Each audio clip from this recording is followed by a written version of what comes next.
आज हम लोग आरक्षण रिजर्वेशन पर बात करेंगे, क्योंकि ये मुद्दा उतना ही भयंकर रूप इसने लिया पहले से। जब से ये आरक्षण आया, कितने बच्चों ने अपनी जान दी, कितने लोग मर गए, कितनों ने जल गए, अब आग लगा दी स्वयं पे। और आज भी ये इतना बोन ऑफ कंटेंशन बना हुआ है। ये शायद सेक्युलर या धर्मनिरपेक्ष शब्द से भी ज़्यादा खतरनाक है आज का आरक्षण का मुद्दा।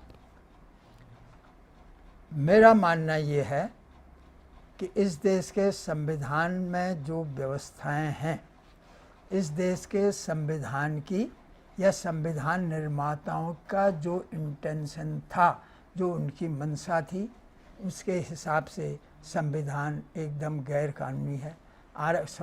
आरक्षण रिजर्वेशन एकदम गैर कानूनी है, असंवैधानिक है। देखिए, हमारे देश के संविधान में फंडामेंटल राइट्स, मौलिक अधिकार, मूल अधिकार, किसी भी नाम से कहिए, दिए गए हैं।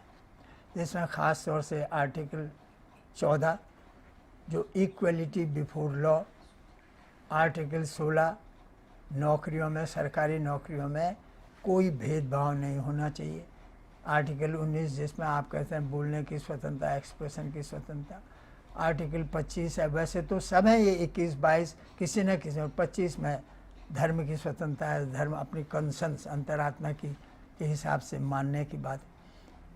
हमारे देश के संविधान का जो धारा 14 है, इक्वलिटी बिफोर लॉ, विधि के कानून के समक्ष समानता, वो कहता है कि कानून के समक्ष देश के समस्त नागरिक बिना भेदभाव के एक ही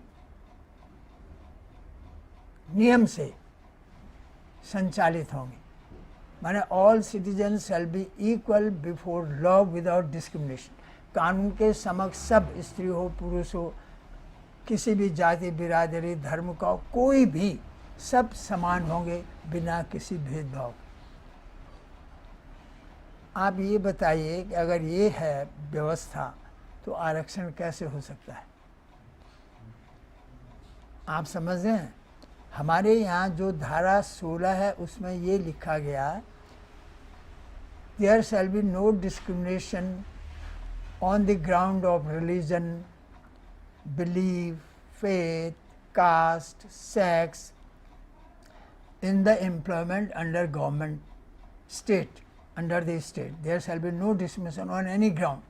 सबको इक्वलिटी ऑफ अपॉर्चुनिटी कहते हैं इसको, सबको अवसर की समानता होगी, ठीक है। लेकिन उसमें एक प्रोविजन जोड़ा गया कि nothing will prevent the state from making,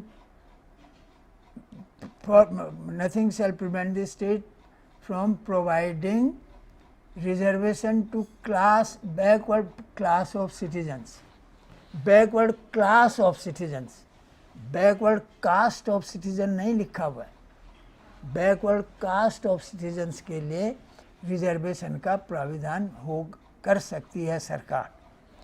लेकिन जब तक धारा 14 है, जिस हालत में आज है, कोई भी कानून नहीं बन सकता जो सेक्स के, जो लिंग के आधार पर, जाति के आधार पर, स्टेटस के आधार पर, क्लैन के आधार पर, कबीले के आधार पर, आपके बिलीव के आधार पर भेदभाव कर सके सरकारी नौकरियों में। और अगर जाति के आधार पर हुआ ओबीसी का, या लिंग के आधार पर महिलाओं के लिए आरक्षण, तो फिर धर्म के आधार पर मुसलमानों के लिए, पारसियों के लिए, क्रिश्चियनों के लिए क्यों नहीं? ये प्रश्न है मेरा। फिर इन लोगों को धर्म के, जब एक ही धारा एक ही पंक्ति में कहती है कि आरक्षण इन किसी भी आधार पर नहीं हो सकता, तो लिंग के आधार पर महिलाओं के लिए और कास्ट के, जाति के आधार पर ओबीसी जिनको आप कह रहे हैं उनके लिए कैसे हो सकता है? और फिर इन लोगों को क्यों नहीं हो सकता धर्म के आधार पर?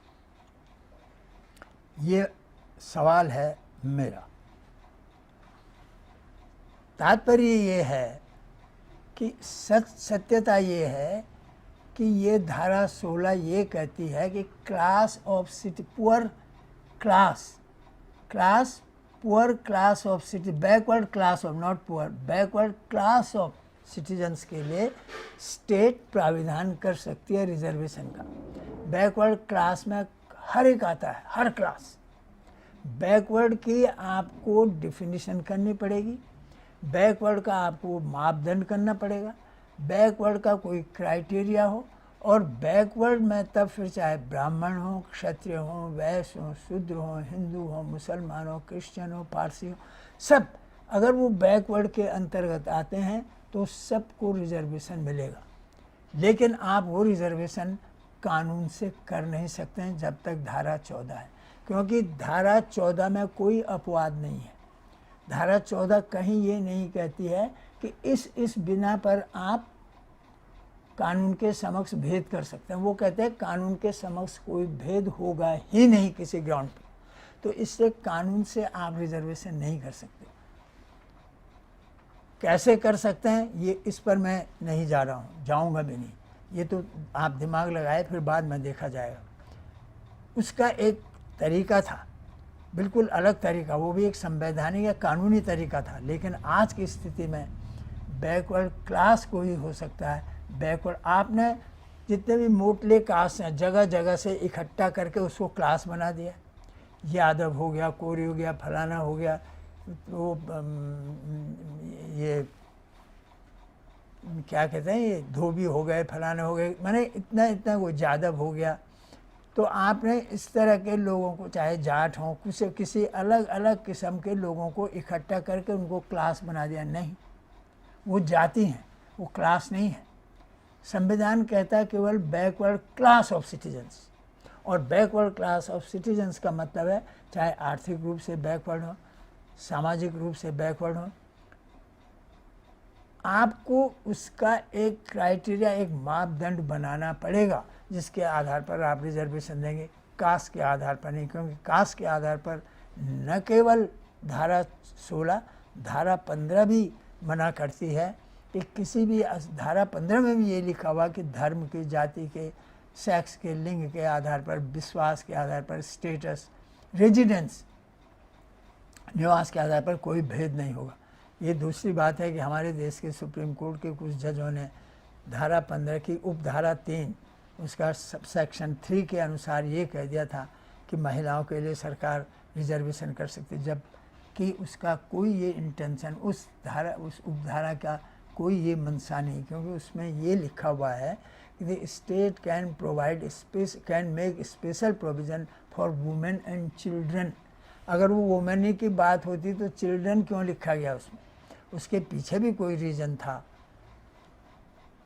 उसके कई रीज़न थे। जैसे फैक्ट्री एक्ट है, रात में काम नहीं करने का, इसलिए जब सबके लिए कानून एक होगा तो महिलाएं भी रात में आएंगी, लेकिन उनके लिए स्पेशल प्रोविज़न, चिल्ड्रन के लिए स्पेशल प्रोविज़न बनाए गए। 16 साल 14 साल के नीचे वाले नहीं करेंगे, हैवी काम पे नहीं, हैवी इलेक्ट्रिकल इंस्टॉलेशंस पर नहीं गए, हैवी मशीनों पर नहीं करेंगे। इसलिए ये स्पेशल कानून बनाए गए, इस पर महिलाएं बच्चे नहीं लगेंगे, ताकि कल कोई ये चैलेंज न करे कि जब कानून एक है तो सब पर क्यों नहीं लागू हुआ।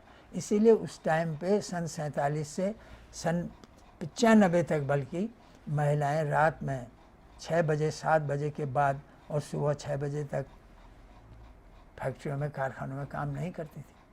14 साल से नीचे के बच्चे नहीं, उनका जिन्होंने लगाए थे बहुत उन पर उनका जेल हुई, प्रोसिक्यूशन हुआ, फाइन हुए, बहुत कुछ हुआ। चोरी से कोई लगाता था, लेकिन पकड़े जाते थे तो बहुत कुछ होता। इसलिए स्पेशल प्रोविज़न बने, वो रिजर्वेशन से उसका कोई मतलब नहीं था महिलाओं के लिए। तो लिंग के आधार पर तो हमारे यहाँ स्ट्रिक्टली प्रोहिबिटेड है। दूसरी बात, वो धारा 16 ये कहती है कि at any class not adequately represented in the services under the state, कोई भी कास्ट नहीं, कोई भी क्लास जो कि समुचित रूप से सरकारी नौकरियों में जिसका प्रतिनिधित्व एडिक्वेटली रिप्रेजेंटेड, और ये एडिक्वेटली रिप्रेजेंटेड तभी हो सकता है, इसका पता करना, इसका मतलब कि हर साल आपको सेंसस करनी पड़ेगी, गिनती करनी पड़ेगी कि कितने लोग किस लेवल के, किस क्लास के सरकारी नौकरी में आए, और उनका जैसे ही एडिक्वेट रिप्रेजेंटेशन होता है रिजर्वेशन ख़त्म। एडिक्वेट रिप्रेजेंटेशन का मतलब है अगर कोई क्लास जिसको रिजर्वेशन नहीं मिलता 100 जनसंख्या और उनके 25 लोग हैं, और दूसरा क्लास वो 50 लोग हैं और वो 12 हैं नौकरी में, तो वो एडिक्वेट है। 10 भी एडिक्वेट है, मेरा ख्याल है 9 तक एडिक्वेट है। अगर 100 में से 25 हैं, 50 में से 12, 9 तक है तो ये एडिक्वेट है। इसका मतलब इक्वल नहीं है। संविधान इक्वल की बात नहीं करता है, उचित प्रतिनिधित्व होना चाहिए। यानी अगर 50 में से 9, 10, 11, 12 तो पूरे ही हो गए, उसको एडिक्वेट माना जाएगा, एडिक्वेट रिप्रेजेंटेशन। और ये एडिक्वेट रिप्रेजेंटेशन आपको हर साल गिनती करनी पड़ेगी। इसीलिए वो कहते हैं आप सेंसस कीजिए ना। वो तो लगे रहते हैं बैकवर्ड ओबीसी वाले कि हमारा सेंसस कीजिए, आपको सेंसस करना पड़ेगा रिजर्वेशन के लिए। आपको सेंसस जिस दिन वो, नहीं तो ये तो ज़िंदगी भर मांगते रहेंगे, जबकि संसार में कहीं भी रिजर्वेशन नहीं है। इतने बड़े काले हुए, गोरे हुए, महिलाएं, पूरे संसार में कहीं किसी ने कभी रिजर्वेशन नहीं मांगा। मंडेला जी की मैंने बात की, उन्होंने कहा नहीं हम नहीं देंगे रिजर्वेशन। ये यूएनओ में जा रहे थे, यहाँ कई थे हम यूएनओ में जाएंगे, हमने कहा 10,000 हम भी देंगे, तुम जाओ यूएनओ में। यूएनओ में तुम्हारी औकात क्या है? यूएनओ का मेंबर भारत है, तुम नहीं। भारत से बात करेगा यूएनओ, किसी व्यक्ति से नहीं, किसी जाति से नहीं। और अगर आप ये नहीं करते हो तो आप संविधान का उल्लंघन कर रहे हैं, और अगर आप नहीं करते हो तो ये आजीवन के लिए ये खतरा बना रहेगा। ये एडिक्वेट हो जाने के बाद भी, पूरी तरह से सरकारी नौकरियों में आने के बावजूद भी हमेशा ये कहेंगे कि हमारा रिजर्वेशन हो। इस रिजर्वेशन को एक दिन ख़त्म होना है, ख़त्म होना ही चाहिए। और अगर कानूनी रूप से तो नहीं हो सकता है, पर अगर आप ये बात भी करते हो कि इनको मिले, तो ये एडिक्वेट रिप्रेजेंटेशन। एक दफ़े मुझे याद है सिंघवी जी और चिदम्बरम साहब ने ये बात, लेकिन एक दफ़े कह के वो चुप हो गए। शायद उनको लोगों ने कहा होगा फंस गए बेटा, ये बात मत करो, वोट चली जाएगी। लेकिन सच यही है कि एडिक्वेट लेवल से ज़्यादा रिजर्वेशन किसी को नहीं मिल सकता है, और ये रिजर्वेशन का पता करना स्टेट का काम है हर साल। और जैसे ही एडिक्वेट लेवल होता है रिजर्वेशन समाप्त। मुझे उम्मीद है कि मैं इस बात को स्पष्ट करने में काफ़ी हद तक सफल रहा हूँ, और आप फिर इस पर दूसरे ढंग से अपना विचार दे सकते हैं और इस पर मंथन कर सकते हैं। धन्यवाद।